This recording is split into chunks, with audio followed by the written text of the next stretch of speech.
ሰላም ጤና ይስጥልን የተከበራችሁ የቱዴይ መረጃ ቤተሰቦቻችን በእያላችሁበት የዓለም ክፍል ሁሉ ሰላም ጤና ፍቅር እንዲበዛላችሁ እየተመኘው አሁንም እንዲሁ ከሀገር ውስጥና ከመላው ዓለም የተሰሙትን እጅግ ሊደመጡ የሚገባቸውን ወሳኝ እንዲሁም ሰበር የሆኑ መረጃዎችን በማጠናቀር ወደ እናንተ ይዤ ብቅ ብያለሁ። እናንተም ክቡራን አድማጮች ለጥቂት ደቂቃ እስከ ፍጻሜው አብራችሁኝ በመቆየት እነዚህን ወሳኝ የሆኑ መረጃዎች እንድታደምጡኝ እየጋበዝኩኝ ቻናላችንን ሰብስክራይብ በማድረግ ቤተሰብ ይሁኑ እያልኩኝ አበይት ነጥቦችን በቅድሚያ ወደ እናንተ የምናደርስ ይሆናል።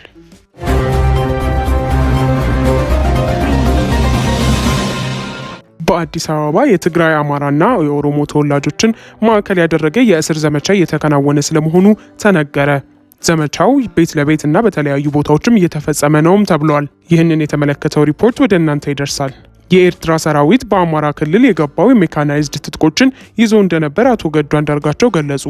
በአማራ ክልል እየተካሄደ በሚገኘው ጦርነት ላይ ከብልጽግና ወገን ተሰልፈው የሚዋጉ ኃይሎች የገጠማቸውን ችግር በማስመልከትም አነጋጋሪ አስተያየታቸውን ሰጥተዋል። ታደምጡታላችሁ። የጠቅላይ ሚኒስትሩ የፓርላማ ቁጥሮች የተሳሳቱ ስለመሆናቸው አበዳሪያቸው አይኤምኤፍ እየገለጸም ነው። ብልጽግና የሀገሪቱን የኢኮኖሚ ፖሊሲ የሸጠለት ተቋሙ ስለ አማራና ኦሮሚያ ክልል ጦርነቶች ማስጠንቀቂያውንም ሰጥቷል። በሀገሪቱ ላይ ያለው የውጭ ዕዳ ጫና አደገኛ ሁኔታ ላይም ደርሷል ሲልም አክሏል። የምንመለከተው ይሆናል። ዓለም አቀፉ ተቋም የሀገራትን የሙስና ደረጃ አውጥቷል። ኢትዮጵያ እና ኤርትራ ያሉበት ደረጃም ተመላክቷል። የተወደዳችሁ የቱዴይ መረጃ ቤተሰቦቻችን ከኛ ጋር ስትቆዩ እነዚህና ሌሎች መረጃዎችን ወደ እናንተ የምናደርስ ይሆናል። እስከ ፍጻሜው አብራችሁን ቆዩ።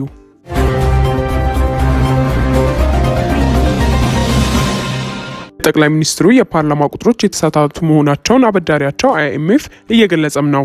ብልጽግና የሀገሪቱን የኢኮኖሚ ፖሊሲ የሸጠለት ተቋም ስለ አማራና ኦሮሚያ ክልል ጦርነቶች ማስጠንቀቂያም ሰጥቶታል። በሀገሪቱ ላይ ያለው የውጭ ዕዳ ጫናና አደገኛ ሁኔታ ላይ ደርሷል ሲልም አክሏል። ብልጽግና በየቀኑ ፕሬዚዳንቱ አብይ አህመድ ደግሞ በየጊዜው ሚራክል በሆነ መንገድ አሳደግናቸው፣ ግን እናንተ አይናችሁን መግለጥ ተሳናችሁ ሲሉ መስማት የተለመደም ሆኗል። ከሰሞኑ ጠቅላይ ሚኒስትሩ በበርካታ ጉዳዮች ላይ እንደዋሹት ሁሉም አይኤምኤፍንም እማኝ እያደረጉ ምጣኔ ሀብታዊ ጉዳዮች ላይ ደጋግመው በፓርላማ ሲዋሹ ተሰምቶም ነበረ። የመጀመሪያው አይኤምኤፍ 9.2 በመቶ አደጋችሁ አለን ሲል የተናገሩበትም ነው።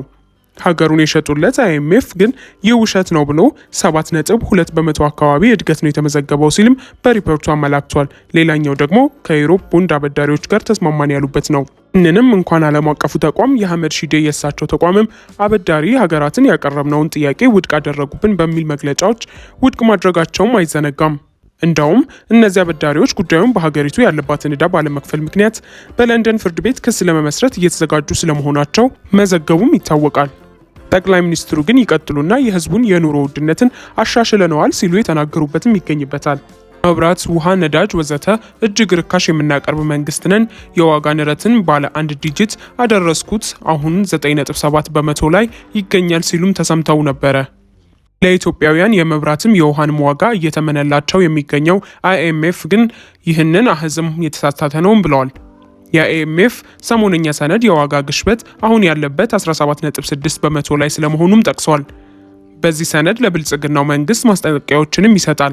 የመጀመሪያው የሀገሪቱ ኢኮኖሚ አደጋ ውስጥ የጣሉ ናቸው ያላቸውን ጦርነቶችን አቁሙ የሚል ነው። ሰነዱ በአማራ በኦሮሚያና በትግራይ ክልል ግጭቶች ሊባባሱ እንደሚችሉና የኢኮኖሚንም ሊያናጉ እንደሚችሉ፣ ይህ ደግሞ የምግብ እጥረት ሊያስከትል እንደሚችል ያነሳል።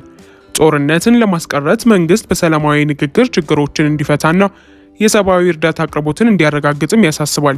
ተቋሙ የሀገሪቱ ብድር ከአጠቃላይ የሀገራዊ ምርት አንጻር ያለው ጥምረታም የማክሮ ኢኮኖሚ ማሻሻያው ሲጀመር ከነበረበት 35.4 በመቶ ተነስቶ በአሁኑ ወቅት ወደ 50.3 በመቶ ማሻቀቡን በሪፖርቱ ላይም ገልጿል።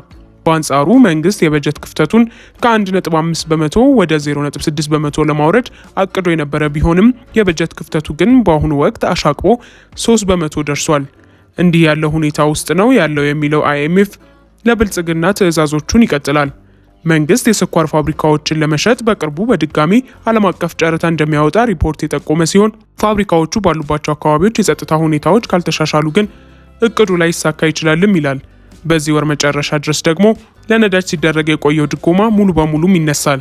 በየጊዜው ሲደረግ የቆየው የነዳጅ ድጎማ ማንሳት ሲጀመር እስካሁን የዲዝል ድጎማ በ42 በመቶ የቀነሰ ሲሆን የጋዞሊን ድጎማ ደግሞ በ43 ከመቶ ቀንሷል። በተመሳሳይ የኤሌክትሪክ ታሪፍም በየጊዜው እየጨመረም ይቀጥላል። ለማዳበሪያ የሚደረገውም ድጎማም ቀስ በቀስ ይነሳል ይላል ሰነዱ። የኤሌክትሪክ ታሪፍ ከፍ እየተደረገም ከሄደም በሚቀጥሉት 2 ዓመታት ከድጎማ ውጪ ይሆናል ሲልም ሪፖርቱ አብራርቷል።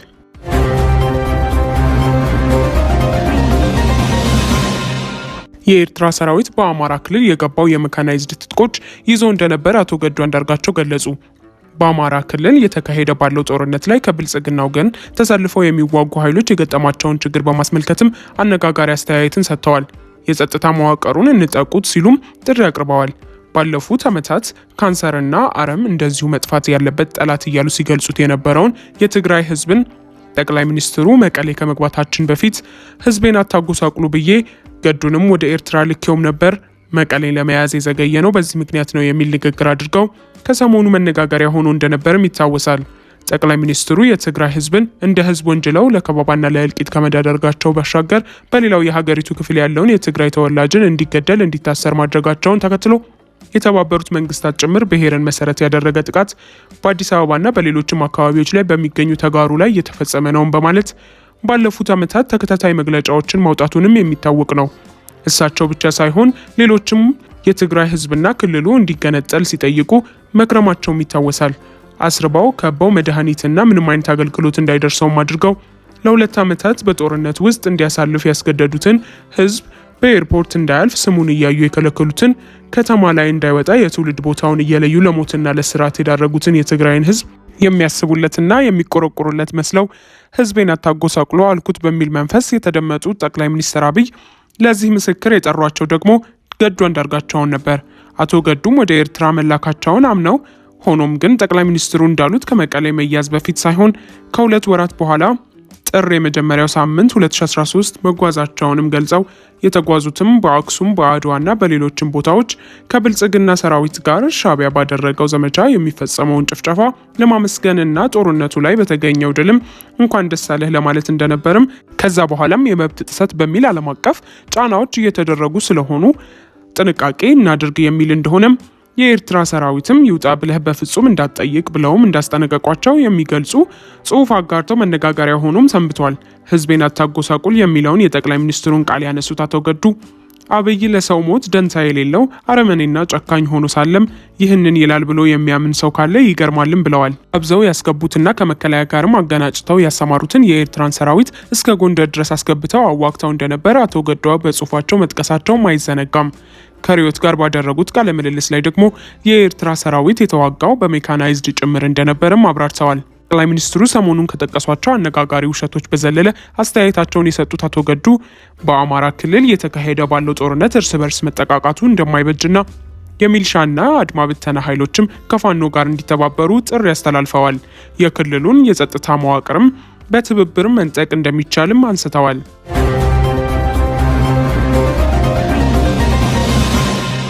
በአዲስ አበባ የትግራይ የአማራና የኦሮሚያ ተወላጆችን ማዕከል ያደረገ ዘመቻ እየተከናወነ ስለመሆኑ ተሰማ። ዘመቻው ቤት ለቤትና በተለያዩ ስፍራዎችም እየተከናወነ ነውም ተብሏል። በሀገሪቱ የተለያዩ አካባቢዎች በተለይም በገጠራማ አካባቢዎች በውጊያዎች ድል ስርቀው በከተሞች ውስጥ ገብቶ መግደል፣ ማሰርና ማሳደድ የብልጽግናው መንግስት የውጊያ ስልት ሆኖ ላለፉት ዓመታትም በተደጋጋሚ ሲተገበርም ተስተውሏል።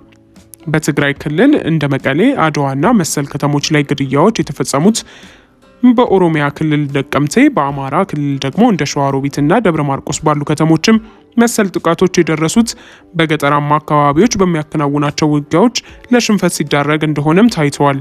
በተመሳሳይ ሰሞኑን በአማራ ክልል እንደ አዲስ በምድርም በአየርም በኮማንዶ ኃይሎቹ ጭምር ውጊያዎችን ሲያከናውንበት የቆየውን የሸዋ ቀጠናን ጨምሮ በወሎና በደቡብ ጎንደር በተለያዩ አካባቢዎች ያለውን የጸጥታ ሁኔታ ተከትሎም በአዲስ አበባ የእስርና የአፈሳ ዘመቻዎችን መጧጧፋቸውን ተሰምቷል።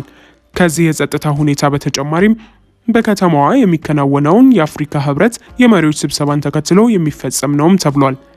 ብሔርን ማዕከል አድርጎ የሚከናወን የእስር ዘመቻም በደህንነት አዲስ አበባ ፖሊስና ፌዴራል ፖሊስ አማካኝነትም የሚከናወን ነው የሚሉት ምንጮቹ፣ ዋነኛ ኢላማዎች ደግሞ የአማራ፣ የትግራይና የኦሮሚያ ተወላጆች ናቸውም ሲሉም ገልጸዋል።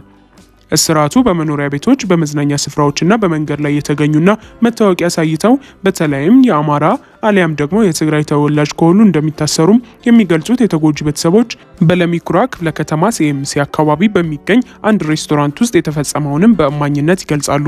በድንገት ወደ ምግብ ቤቱ የገቡት የደህንነት ሰዎች መታወቂያ እንድናሳይ የጠየቁን፣ ለምሳ ከተሰባሰብንበት ወንበር ላይ የአማራና የኦሮሞ ተወላጆችን ይዘው ሌሎቻችንን ለቀቁን፣ እነርሱን ግን ከምሳቸው ላይ እየደበደቡ ወሰዷቸውም ብለዋል። በየካ ክፍለ ከተማ እንጀራ በመሸጥ የምትተዳደር አንዲት እናት ስትናገር ደግሞ እንጀራ ለመግዛት ወደ ግቢ የገቡ ደንበኞቼ፣ ሰራተኞቼና በእንግድነት መተው የነበሩ ሰዎች በጠቅላላ ታፍሰው ተወሰዱ።